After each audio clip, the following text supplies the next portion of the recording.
Welcome to the first episode of Homecook Hustle. I am so excited to invite you guys literally into my kitchen. You're going to be FaceTiming in, asking me your pantry and refrigerator ingredient questions, and I'm gonna give you some great tasty meal solutions for them. Actually, I think I've got my first call right now. Hey Dina, it's Andrea. We always have chickpeas around the house, so just wondering, I usually make hummus.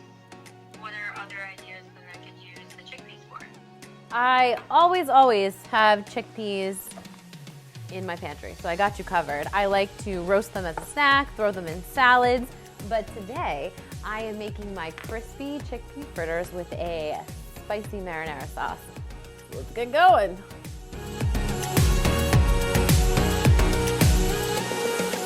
First things first, we're gonna start with our spicy marinara sauce. To begin with, I like to use 1 onion.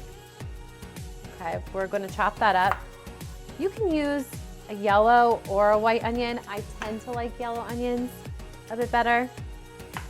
So I'm just gonna start with half of an onion.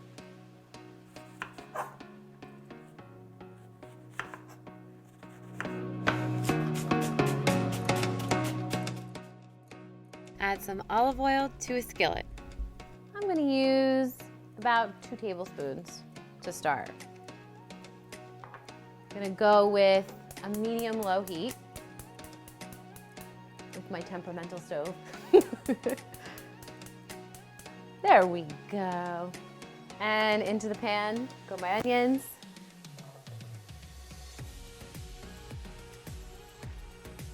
Give them a nice little stir with the wooden spoon. And I'm going to let these saute until they become translucent, which is meaning they're just a little see-through, a little clear. And while I'm doing that, I'm gonna get my garlic ready. I like to use the whole clove because I don't want them to burn and get bitter. And I think the more garlic, the merrier. So I'm gonna start with 3 big old cloves. If you have smaller cloves, maybe you wanna go with 4. If you're not as into garlic as I am, well, we can't be friends. I'm gonna let this saute for a couple more minutes. This is also my favorite smell in the world: garlic, onion, olive oil. Now my onions and garlic are in a good place. We're gonna get going with layering in that spicy flavor. The first thing I do is I use the brine from hot cherry peppers. I usually have pepperoncini peppers or hot cherry peppers in my pantry, and this just adds a little bit of heat, and the brininess adds a little bit of tang, a little bit of brightness to the sauce. And then next up, I use a little bit of butter. I'm gonna give it about a tablespoon and a half of butter. And this just kind of balances out the spice, gives it a luxurious type of finish. I'm gonna melt that in. I don't typically add butter to my marinara sauce, but this one is special. Up next, still like a little bit more spice, I'm gonna go with some red pepper flakes. If you don't like things that spicy, you can omit this. Now I have some sugar. I take like a pinch of sugar. This is gonna balance out the acidity of the tomatoes that I'm gonna be putting in. Okay. Here's my can of crushed tomatoes.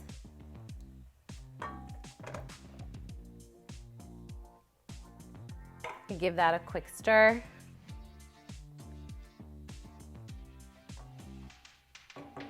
Then last but certainly not least, I'm gonna have some basil and some kosher salt. Basil is marinara sauce best friend.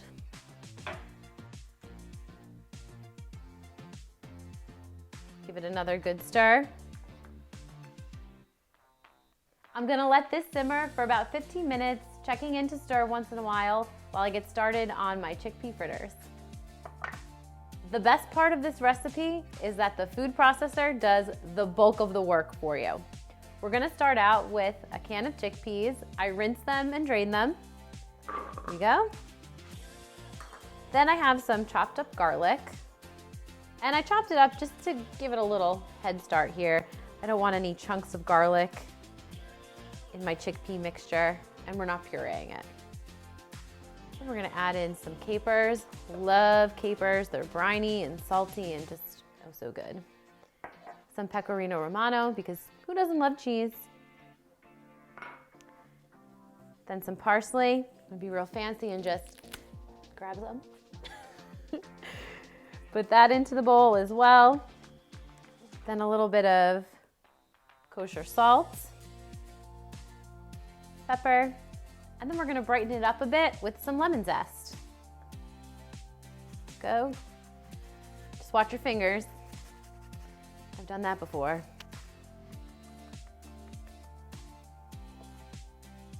Put the top on, lock it up. We're just gonna pulse it a couple of times.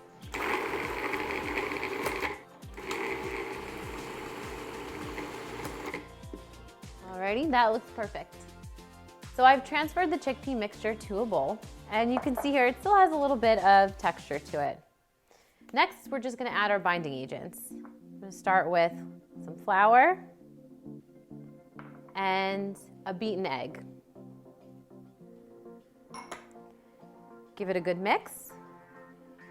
You're gonna see the chickpea mixture start to come together. I think it's ready to go. Right, now that I have my egg and flour incorporated, I'm gonna start making some patties. This is the fun part. You can even get the kids involved with this if you'd like. If Sienna wasn't napping, I might let her help with this. Thank God she's napping. It means less of a mess for me. So you can make these as big or small as you'd like. I'd say I like about a heaping tablespoon worth. Form that into patties. Also, what can help you out is if you wet your hands a little bit, it helps the chickpea mixture not get so sticky on your fingers. I also do that when I'm rolling meatballs, hot tip, but I don't mind the messy hands.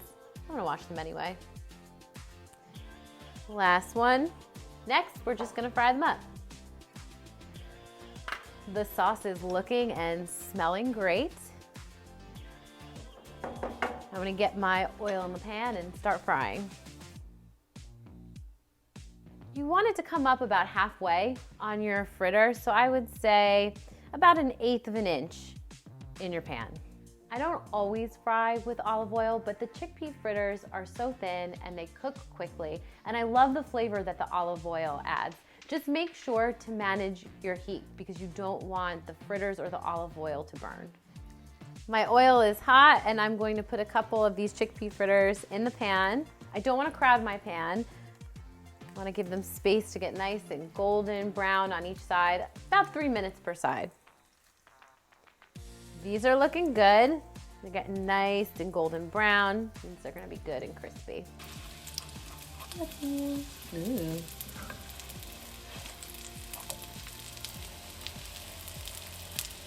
These are browned on both sides. We're all finished. And now, I think it's time for lunch. The best part of this dish is that it comes together in 30 minutes, which means I have about 15 minutes until Sienna wakes up so I can eat lunch. All right. Thanks, babe.